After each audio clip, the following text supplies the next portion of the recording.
ओकारं बिन्दुसंयुक्तं नित्यं ध्यायन्ति योगिनः कामदं मोक्षदं चैव ओंकाराय नमो नमः।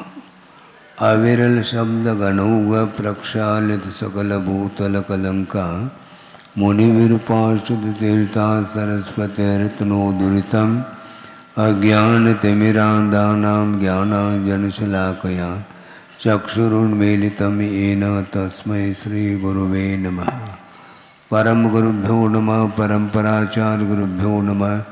सकलकलुषविध्वंसकं श्रेयसां परिवर्धकं धर्मसम्बन्धकं भव्यजीवमनप्रतिबोधकारकमिदं शास्त्रं श्री कार्तिकेयान् प्रेक्ष्या नामधेयम् अस्य मूलग्रन्थकर्तारः श्री सर्वज्ञदेवाः तदुत्तरग्रन्थकर्तारः श्री गणधरदेवाः प्रतिगणधरदेवाः तेषाम् अचोनुसारमासाद्य श्रीमत् आचार्यप्रवर श्री कार्तिकेय देवैर्विरचितं मंगलम भगवान वीरो मंगलम गौतमो गणे मंगलम कुंदकुंदाद्यो दीनधर्मोस्तु मंगलम सर्वमंगलमांगल्यम सर्वकल्याणकारकं प्रधानं सर्वधर्माणां जैनं जयतुशासनं कोटिशतं द्वादशैव कोटो लक्षाणि शेतेस्त्रधिकानि चैव पंचाशदष्टोच सहस्रसंख्यमेतत्श्रुतं पंचपदं नमामि। अरहंत भासयत्तं गणहरदेवे गन्तियं सम्मं प्रणमामि भक्तियुक्तो सुदनान् बहो वयं शिरसा इच्छामि वन्ते सुधभक्ते कामसुगोदसालोचे आंगो वंग पैनय पाउणय परियम सुत्त प्रमाण योग पोगय चूलिया केव सुतत्तय थुदम कायम सैनिचकल मंचे में पूजे में वंदा में नमुमसा में दुख कहो कम कहो भूलाओ सुगय गमनम समाय मरणम निर्गुण संपत्ति होद मध्यम अथ पौर्वाणिक स्वाध्याय वेलायाम श्रीमत आचार्य भक्ति का योगम कुरु।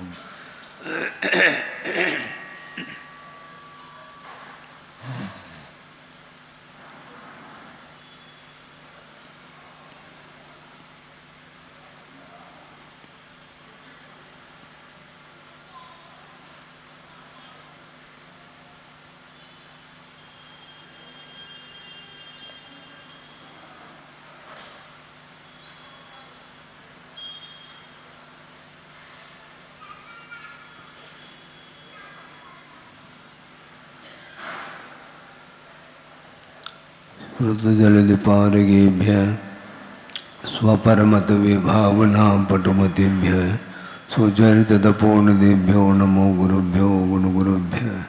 36 गुण समज्ञे पंचमे आचार करण सुंदर से शिष्यानुग्रह कुशले धम्मायरे सदा वंदे गुरुभक्ति संयमेन तरंत संसार सायरम घोरम चुन्नन्ते अट्टकम्मं जम्मन मरणं न पावेन्ते ये नित्यमृत मंत्रो निरता ध्यानाग्निहोत्राकुला षट्कर्मा विरता तपोधनदना साधु क्रिया साधव शीला प्रावरणा गुण प्रहरणा चंद्रार्गतेजोदिका मोक्षद्वारक पाठ पाठ नमटा प्रीणन्तु मां साधव गुरुव पान्तुनो नित्यं ज्ञान दर्शन नायका चारित्राणुगंभीरा मोक्षमार्गोपदेशका इच्छामि बनते आयुर्वती काम सुखों को दुस्सालोचे सम्मनान समुदंसन समचर जुत्तानम पंचमे आचाराणाम आयुर्यानम आयरादि स्मरानुपदेशानम वज्जायानम तिरयन गुण पालयानम सौसाणुम सैनिचकल मंचे में पूजे में वंदा में नमुमसा में दुख कहो कम कहो भूलाओ सुगय गमनम समाय मरणम जिनगुण संपत्ति होद मज्जन तिहु अनुतिलयम देवम वंदिता तिहु निंद परिपूज्यम ओछम अनुपेहा वो भवीय जनानंद जननी वो।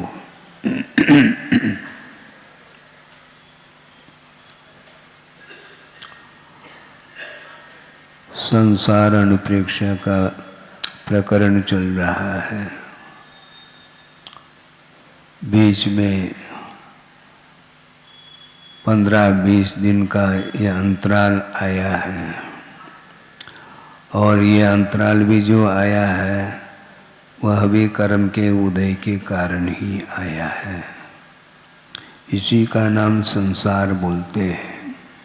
हमेशा संसारी प्राणी को संसार में सुख का ही अनुभव होता है ऐसा नहीं।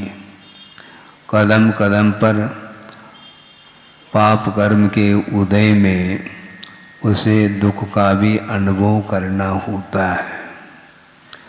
और असंयम की भूमिका में अथवा सम्यक दर्शन के अभाव में जब पाप कर्म का उदय होता है उस समय संसारी प्राणी आकुल विकल हो जाता है और संक्लेश के साथ उस दुख का संवेदन करता है। जबकि कर्म के उदय में अनेक प्रकार के पदार्थों का संयोग हो जाता है और उसके निमित्त को लेकर के कर्म अपना फल देता रहता है। कर्म अपना फल देता है यह भी एक व्यवहारिक की भूमिका में है, क्योंकि कर्म जड़ है, वह दाता नहीं हो सकता। कर्म जड़ होता है, वह दुख देता भी नहीं और सुख भी नहीं दे सकता। उसके उदय से संसारी प्राणी सुख और दुख का संवेदन करता है। कर्म का उदय होते हुए भी उस कर्म के उदय में अर्थात पाप कर्म के उदय में अथवा पुण्य कर्म के उदय में जो भी संवेदन होता है, यहाँ तक तो ठीक है, क्योंकि संसारी प्राणी अथवा कोई भी जीव होता है वह संवेदन से रहित तो हो नहीं सकता। तो ऐसी स्थिति में कर्म का संवेदन उसे होता है। कभी दुख का संवेदन, कभी सुख का संवेदन, किंतु सुख और दुख के संवेदन करने मात्र से कर्म का आश्रव नहीं होता। हर्ष और विषाद के साथ यदि संवेदन करता है तब वह नए सिरे से कर्म का आश्रव अथवा बंध होता है। तो इसलिए हमने शुरुआत में ही कहा था कि असंयम की भूमिका में अथवा सम्यक दर्शन के अभाव में कदम कदम पर जब पुण्य और पाप कर्म का उदय आता है उस समय संसारी प्राणी मात्र संवेदन नहीं करता, किंतु पाप कर्म के उदय में दुख का जो संवेदन कर रहा है वह विषाद के साथ करता है। और पुण्य कर्म का जब उदय आता है उस समय सुख का संवेदन होता है, किंतु हर्ष के साथ वह संवेदन करता है। इसलिए हर्ष और विषाद यही संसार की जड़ है। कर्म का उदय तो होगा, क्योंकि आपने बांधा है तो समय पर वह उदय को प्राप्त होगा और उसका परिपाक सामने आएगा। क्योंकि कर्म में फलदान देने की जो शक्ति पड़ी है वह शक्ति भी अपनी ही राग द्वेषात्मक आत्मगत परिणाम के द्वारा ही उसमें वह शक्ति आई है। अब शक्ति आई है तो अब सहन करो, संवेदन करो, चाहे दुख का संवेदन करो चाहे सुख का संवेदन करो, किंतु हर्ष और विषाद से ऊपर उठ करके यदि संवेदन करते हैं तो कभी भी हमें नवीन कर्म का बंध अथवा आश्रव नहीं हो सकता। ये सीधा बहुत सरल रास्ता है, किंतु फिर भी संसारी प्राणी उलझा हुआ है, किंतु वह वेदना सही नहीं जाती उसको।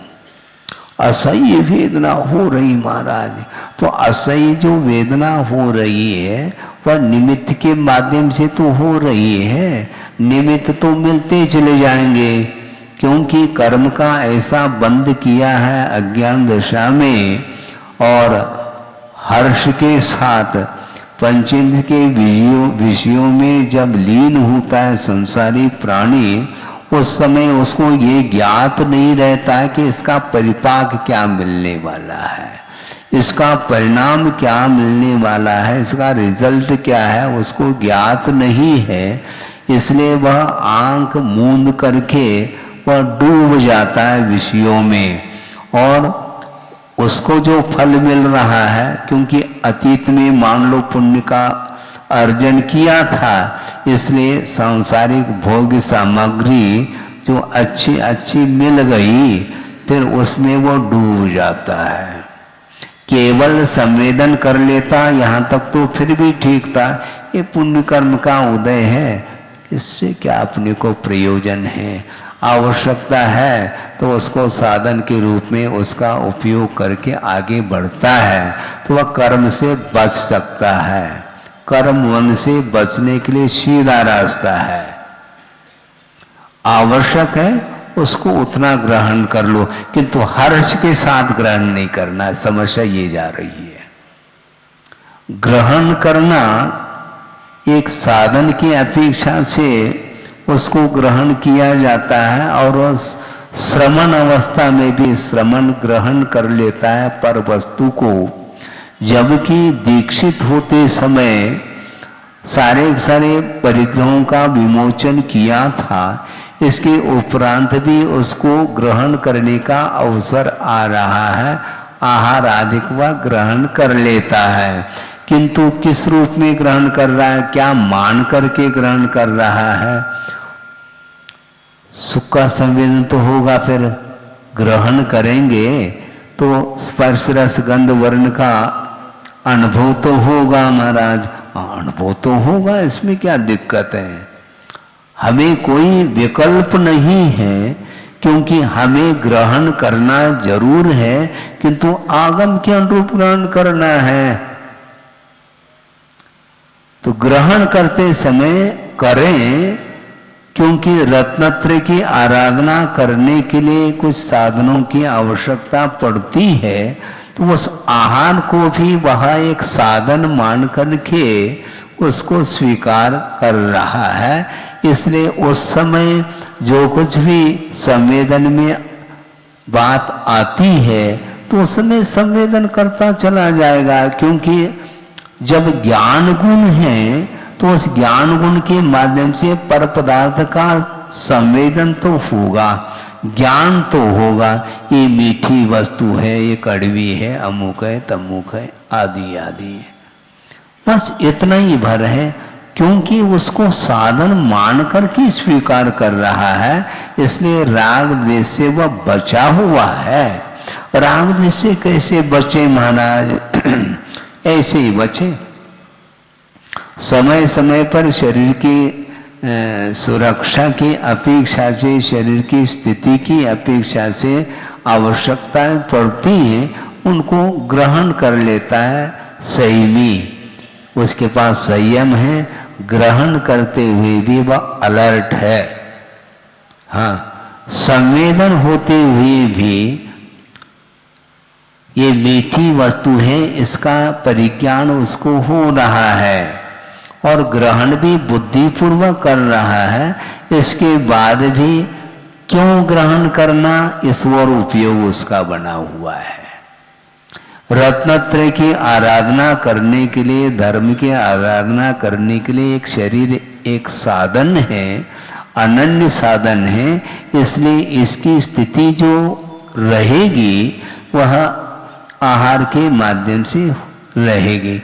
इस उद्देश्य को लेकर के वह करता है, और संवेदन करता हुआ भी वह तटस्थ भाव के साथ उसका उपभोग हो रहा है।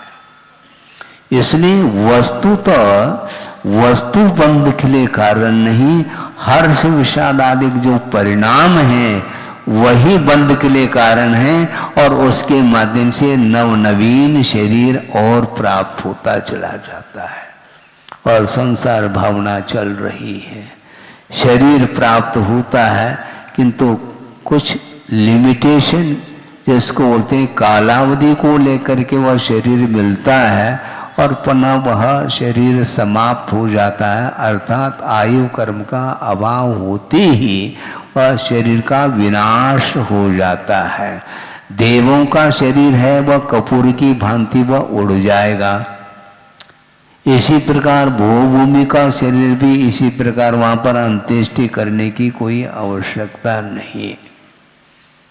आयु कर्म समाप्त होती ही वह कपूर के समान वह बिखर जाता है। इसी प्रकार केवली भगवान का जो शरीर है दिव्य शरीर माना जाता है, जो कि वह इंद्रों के लिए भी लभ्य नहीं है। ऐसे दिव्य शरीर मिलने के उपरांत भी आयु कर्म का जब अवसान होता है उस समय वह दिव्य शरीर केवली भगवान का भी कपूर के समान बिखर जाता है, वह अदृश्य हो जाता है।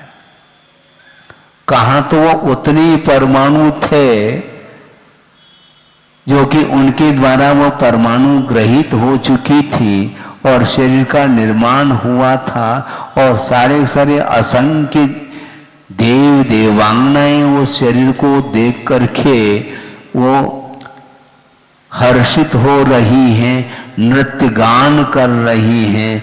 इसके उपरांत भी उसका स्वभाव क्या है, शरीर का लय को प्राप्त, क्योंकि वह पौद्गलिक परमाणु से निर्मित है।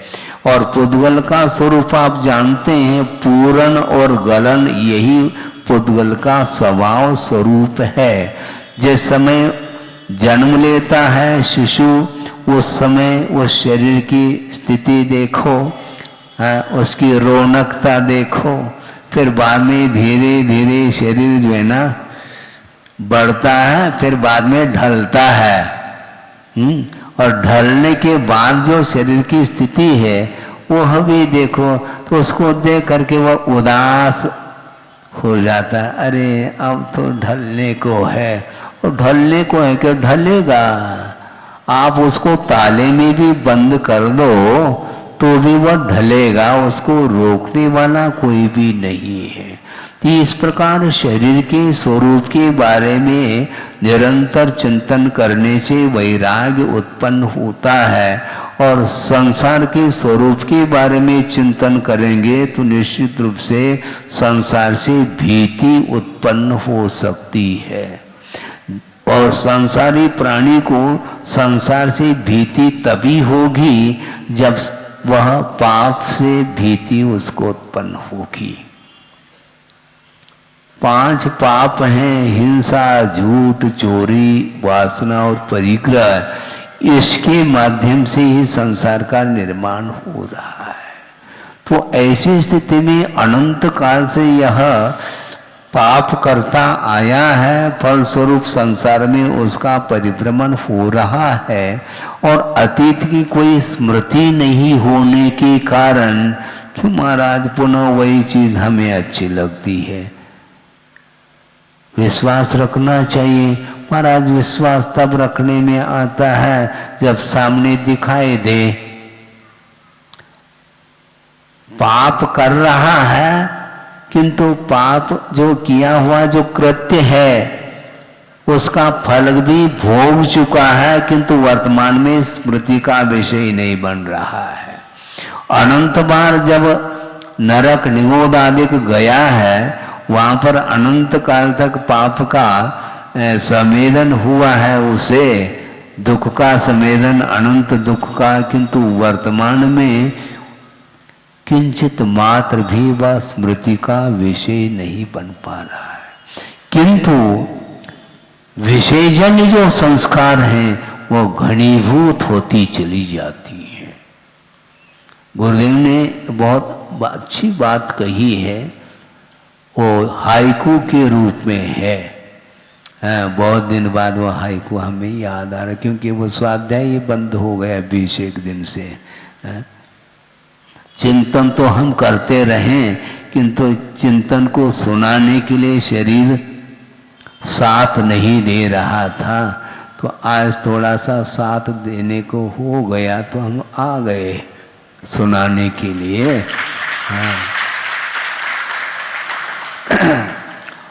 वस्तुतः रागादिक जो भाव उत्पन्न होते हैं उनके लिए 9 कर्म की बड़ी आवश्यकता होती है। 9 कर्म का अर्थ भी यही है जो पंचेंद्रिय के विषय हैं इनको नो कर्म की संज्ञा दी है, क्योंकि इनके निमित्त को लेकर के ही कर्म अपना फल देता है, एक सिद्धांत है। अब आचार्य ये कहना चाहते हैं कि नो कर्म से बचना चाहिए। ठीक है, तो दुकान को साथ में लाकर लेकर के आए क्या है? नहीं है ना। दुकान कहाँ पर है हमारा? जहाँ दुकान है वहीं पर है, साथ में तो लाए नहीं। साथ में तो नहीं लाए, इससे स्पष्ट है कि नो कर्म वहीं पर है। लेकिन आचार्य कहते हैं इतने क्षेत्र दूरी होने मात्र से काम नहीं चलने वाला। हाइकू में ये विषय दिया जा रहा है कि काल की दूरी क्षेत्र दूरी से और अनिवार्य है। फिर से सुना, काल की दूरी क्षेत्र दूरी से और अनिवार्य है। इससे स्पष्ट हो गया, क्षेत्र से तो आप दूर हो गए किंतु स्मृति बनी है, काल की दूरी नहीं हो पा रही। आप भूलते नहीं हैं, दुकान वहीं पर है किंतु जमा खर्च यहां पर चल रहा है। क्षेत्र दूरी तो हो गई, नो कर्म तो दूर रह गए, किंतु वो सारा विषय वह दिमाग में है और उसके माध्यम से निरंतर वह चिंतन कर रहा है, मनन कर रहा है और वह सब कुछ भूल नहीं पा रहा है। इसलिए काल की जो दूरी है क्षेत्र दूरी से और अनिवार्य है। अनंतकालीन जो मोह के संस्कार हैं वो अभी तक भूल नहीं पा रहे, काल की दूरी नहीं हो पा रही। अनंत काल व्यतीत होने के उपरांत भी विषय को भूल नहीं पा रहा है। सामने विषय नहीं होते हुए भी मुझे वो विषय मिल जाए, इस प्रकार निरंतर उसके अंदर निदान के भाव आ सकते हैं यदि सम्यक दर्शन नहीं है तो इसलिए शुरुआत में तो ये कहेंगे कि नो कर्म से बचो, बच गए, बच तो गए, किंतु नो कर्म से बचने के उपरांत भी उसके जो संस्कार हैं उन संस्कारों को डिलीट करने के लिए निरंतर 12 भावना के चिंतन में आपका उपयोग लगना चाहिए। तब कहीं जाकर के वह काल की दूरी होती चली जाएगी और पुराने संस्कार डिलीट हो सकते हैं, लेकिन खेल नहीं है वो डिलीट करना।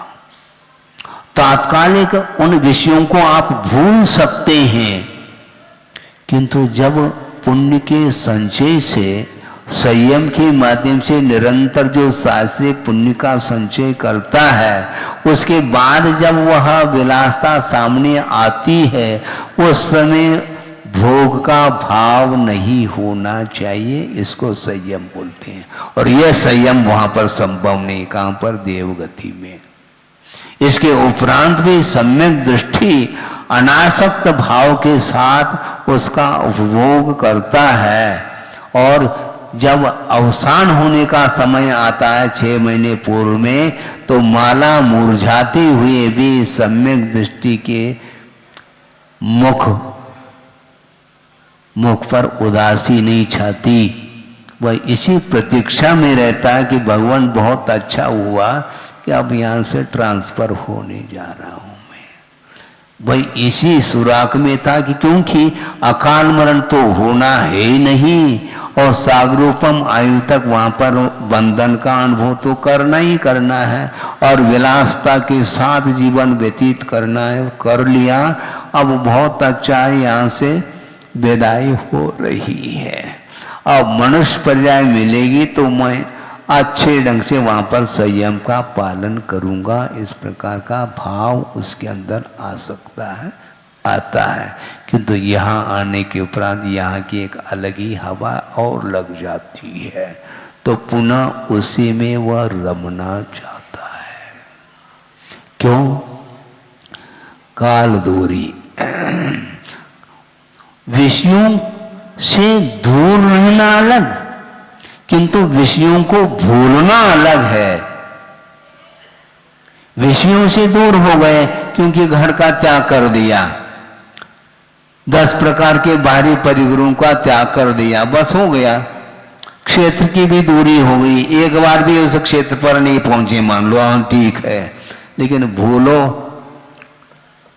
कोई तुम्हारे पुराने परिवार के लोग आ गए तो उस समय क्या तरंगे उत्पन्न होती हैं, यदि भूले हैं तो फिर तरंग न उत्पन्न नहीं हो सकते। सामान्य व्यक्ति है वो ज्ञेय का ज्ञान का विषय बन सकता है, विस्मृत नहीं होगा, किंतु वह स्मरण का विषय बनते हुए भी, पहचानते हुए भी उससे आकर्षण नहीं, क्योंकि काल की दूरी हो चुकी है। वह व्यक्ति जो आया है, पुराना व्यक्ति, वह समझ रहे कौन है, किंतु उसको लेकर के कोई हर्ष विषाद इसलिए नहीं हो रहे क्योंकि वो भूल चुका है उसको। वह केवल ज्ञेय भर रहा है, ज्ञान का विषय बन रहा है कि ये व्यक्ति महाराज आप क्या महसूस करते हैं? अरे पुनः वापिस अब कोई व्यक्ति आ गए जान पहचान के, परिवार संबंधी आदि आदि अड़ोस पड़ोस के जो पहले आपके साथ संबंध को लिए हुए थे, तो वो आ जाए तो आपको कैसा महसूस होता है? कैसा महसूस होता है ये मत पूछो, कैसा महसूस होना चाहिए। हाँ, कैसा महसूस होना चाहिए? जब गुरुदेव के दर्शन के लिए आए थे, उनके दर्शन किए और सभा में बैठ गए, तो कुछ नहीं, हमने तो उनके दर्शन किए, लेकिन उनकी दृष्टि सामान्य दृष्टि रही, कोई मुस्कान नहीं, कुछ नहीं। ऐसा क्यों? ऐसा ही तो है, पूरी सभा बैठी है, किसको लेकर के हम मुस्कान ले रहे हैं? सामान्य है, तो सामान्य में कभी भी राग उत्पन्न नहीं होता, और जहां पर विशेष बात आती है तो वहां पर गौर करता है। ये गौर करने से ही राग द्वेषादिक भाव उत्पन्न होते हैं। अच्छा वो भी आए हैं, अच्छा वो आ गए, इसका अर्थ क्या सामान्य जनता नहीं आए क्या? सामान्य जनता तो बिल्कुल हजारों की संख्या बैठी है, और स्वयं वो कह रहे वो भी व्यक्ति आए क्या? हाँ वो भी व्यक्ति आए, नाम लेकर के। तो ये आकर्षण जो है यही राग के लिए कारण है, यही संसार के लिए कारण। इसको भूलने की अपेक्षा आवश्यकता है। हम क्षेत्र की दूरी तो हो गई, किंतु वह यहाँ से 1000 किलोमीटर दूरी पर आपका कोई भी संबंधी व्यक्ति है, तो नो कर्म तो दूर हो गया, लेकिन उसको भूला नहीं जा रहा है। बहुत दिन हो गया, कम से कम वहाँ नहीं जा सकते, कोई बात नहीं, हेलो, भूल नहीं रहा है वो कब आएगा, गए हैं, कब आएगा कब आएगा, ये जो है ना, ये मन में बार बार ये विकल्प जो आते हैं, ये काल की दूरी नहीं होने के कारण। कई लोग कहते हैं कि महाराज हम बचने का पुरुषार्थ करते हैं, इसके उपरांत भी हमारे परिणाम जो है ना वो हमेशा आकुल विकलता को लेकर के होते हैं। ऐसा क्यों है? तो आप भूलने का प्रयास करो ना। बल्कि आचार्य आगे जाकर के कहना चाहते हैं, नहीं भी भूलो तो हमें आपत्ति नहीं, किंतु स्मृति का विषय बन भी जाए तो भी सामान्य वह वस्तु रहना चाहिए, तो निश्चित रूप से हर्ष विषाद उत्पन्न नहीं होंगे और बंध से हम बसते चले जाएंगे। क्योंकि ज्ञेय वस्तु अनंतात्मक है, में हम किसको किसको हटा पाएंगे। हटाने के बाद भी वह स्मृति का विषय तो बनेगा। अज्ञात वस्तु की स्मृति नहीं हो सकती। क्या कहा? अज्ञात वस्तु की कभी भी स्मृति नहीं हो सकती, ज्ञात वस्तु की स्मृति होती है। और उसी को भूलने के लिए बार बार आचार्य कहना चाह रहे हैं, भूल जाओ उसको, बीत गई बात पुरानी, आगे की अकत कहानी। हमने उक्ति सुनी थी बहुत पहले, बुंदेलखंड की, वो बीत गई बात पुरानी, छोड़ो छाड़ो उसको, काय को उसमें उलझे हो, आगे की कथा रखो। उनके साथ ऐसा व्यवहार हुआ, ऐसा हुआ, बार बार उसको लेकर के संक्लेश आदि होना, वैर आदि धारण करिए, क्या मतलब निकलता है? हुआ हुआ है, अब नहीं होना चाहिए। तभी तो मतलब राग द्वेषादिक परिणामों से अपने आप को ऊपर उठाना बहुत कठिन है। ये इतना सरल नहीं है। वो मन किसके साथ लगा है? जिसके साथ संबंध है उसके साथ मन लगता है। आजकल मैं अकेला महसूस कर रहा हूं, ऐसा किसी ने कहा, मान लो यहीं पर सभा में, तो अकेला क्यों? इतनी बड़ी सभा तो भरी हुई है, आप अपने आप को अकेला क्यों महसूस कर रहे हैं? क्या बताऊं, जिनके साथ संबंध था वो चले गए, इसलिए वो अकेला महसूस कर रहा है। इतनी सभा सामने होते हुए भी वो उदास हो। इससे स्पष्ट है, जिसके साथ संबंध है उसका वियोग होता है तो दुख का संवेदन होता है। और समागम जिनके साथ हुआ है तो जब तक उसका वियोग नहीं होगा तब तक वह सुख का संवेदन करता है। क्यों? संबंध है हमारा उसके, मतलब आपका संसार कितना है? पूरा संसार नहीं आपका है, आपका उतना ही संसार है जितना आपके साथ रिलेशन है, ज्यादा मित्रता आदि। इसके बाद हजारों लाखों की संख्या में जनता सड़क पर आ रही जा रही, सब कुछ हो रहा है। आप प्लेटफार्म पर पहुंच गए तो वहां पर लाखों की संख्या है। उनके साथ आपका क्या संबंध है? क्या लेन देन? कुछ है ही नहीं। और पहुंच गए हैं क्यों? अपने संबंधी आने वाले हैं, अमुक डिब्बे में हैं, बस उसकी प्रतीक्षा में वो खड़ा हुआ है। बस वो उतर गया, बस उनके साथ साथ टैक्सी में बैठ करके, ऑटो में बैठ करके चला गया। वो ट्रेन तो छूट गई, उससे ट्रेन से कोई प्रयोजन नहीं उसको। उस प्रतीक्षा में था। मतलब जिस व्यक्ति के साथ आपका संबंध है, जिस वस्तु के साथ आपका संबंध है, उसी वस्तु के साथ आपका राग द्वेष निरंतर बना रहता है, अन्य वस्तुओं के साथ नहीं। सामान्य हो सकता है राग,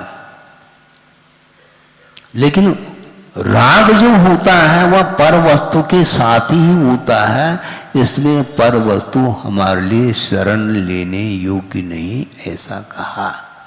अशरण भावना का चिंतन करते हो, इसके उपरांत भी शरण लेने योग्य जो वस्तु नहीं है उसके शरण में क्यों जाते हो?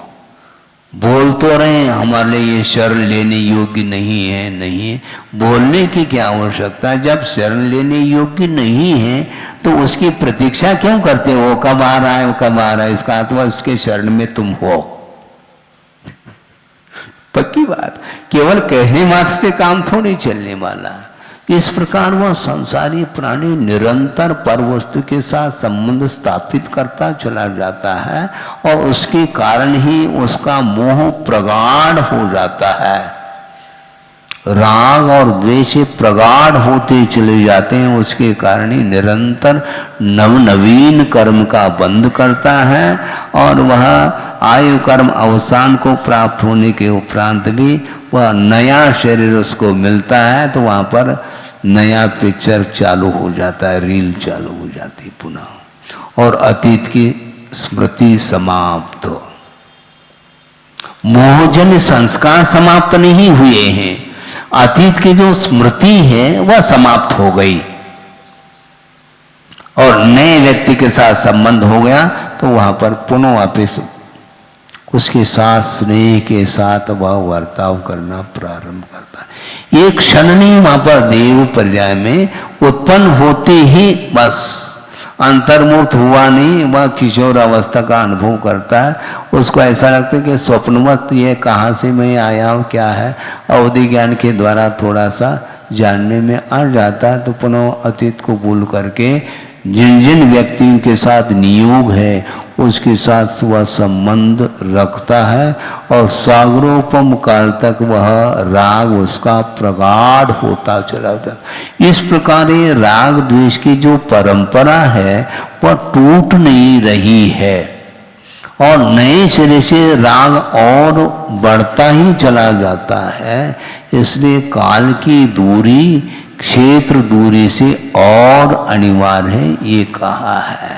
क्षेत्र की दूरी तो हो गई, 1000 किलोमीटर दूर बैठा है आपका बेटा, लेकिन आपका है वो, दूसरे का थोड़ी है।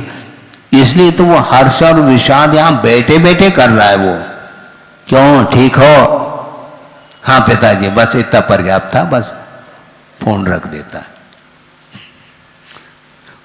न वह लड़का देखने में आ रहा है, न कोई देखने में नहीं आ रहा है, लेकिन उतनी दूरी होने के उपरांत भी अपनत्व जो लगा हुआ है वो उसको भूल नहीं पा रहा है। इसलिए काल की दूरी बहुत कठिन। ये पहली बार इस हाइकू को आपके सामने रखा। जब हमने पढ़ा तो हमने सोचा कि गुरुदेव की दृष्टि तो देखो, क्या चिंतन है। 9 कर्म से बचने के बाद भी उनका ये कहना है तो उसको भूलना चाहिए, तो जब भूलेंगे तभी वस्तुतः 9 कर्म से तुम दूर है ऐसा मानना पड़ेगा। हाँ, भूलता नहीं वो।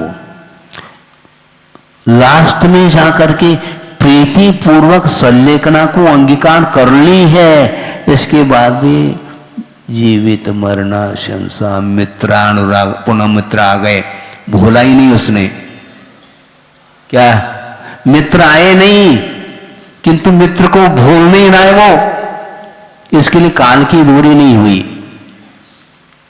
मित्र तो दूरी है, वो है क्या, मरा हुआ, अवसान हुआ, ये ज्ञात ही नहीं, किंतु वह स्मरण में आ रहा है मित्रानुराग।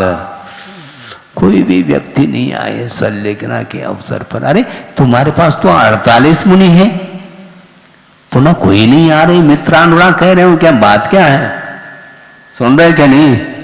20 दिन बाद सुना रहा हूं मैं। सोचो, विचार करो, 48 मुनि महाराज है, इसके उपरांत भी वह मित्रानुराग वह छूट नहीं रहा है। इसी का नाम विषयानुराग है, ध्यान रखो। धर्मानुराग हमारे लिए बाधक नहीं, किंतु विषयानुराग बाधक है। उसको भूलने का पुरुषार्थ करो।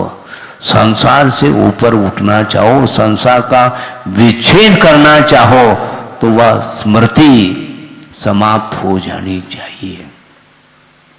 है संस्मरण सुनाओ महाराज। अरे भूलने के लिए कहा जा रहा है, तुम तो संस्मरण की बात करते हो। बाल्यावस्था पर आपने कैसा किया, कैसा अनुभव किया, उसको क्या क्या याद करना है? वो तो सबने किया है, जो आपने किया वह हमने किया, इसमें क्या दिक्कत है? बाल्यावस्था में तो बालपन में ज्ञान न लहो, वो सभी को ज्ञात है, तो उसको क्या पुनः पुनः स्मरण में लाए? बाल्यावस्था की जो मनोरंजन है, खेल कूद है, वो है, ये उसमें क्या रखा है? वही करना है तो पुनः जन्म लेना चाहो क्या? बाल्यावस्था में पुनः वह वो आनंद आ सकता है आपको। तो ये सब जो है ये अज्ञान माना जाता है। संसार से ऊपर उठना चाहो, संसार को समाप्त करना चाहो तो आप स्वयं ही कर सकते हैं, दूसरा नहीं कर सकता।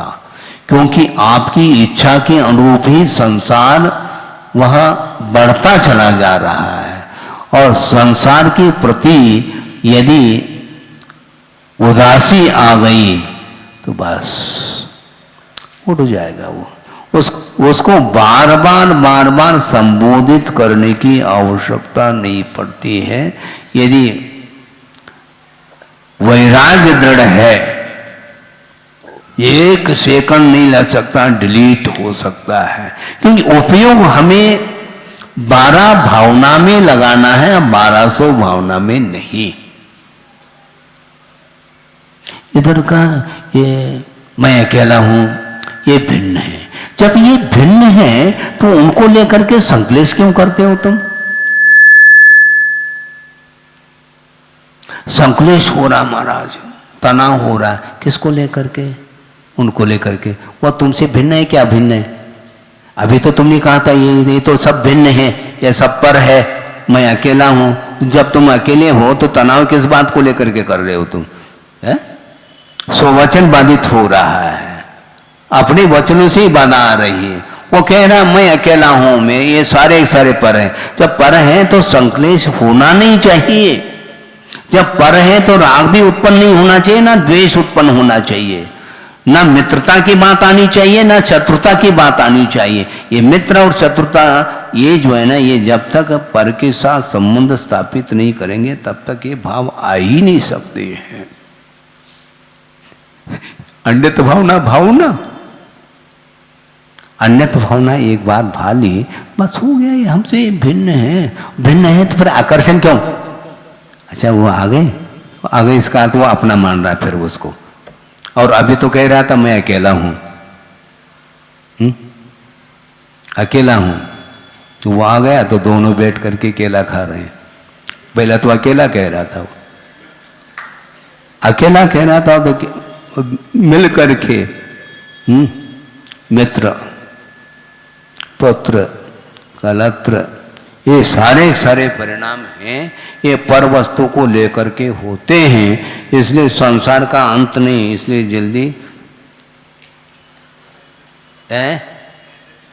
9:35 है, लेकिन पूजन भी सब हो चुका है, इसलिए अपने को ज़्यादा विकल्प है नहीं।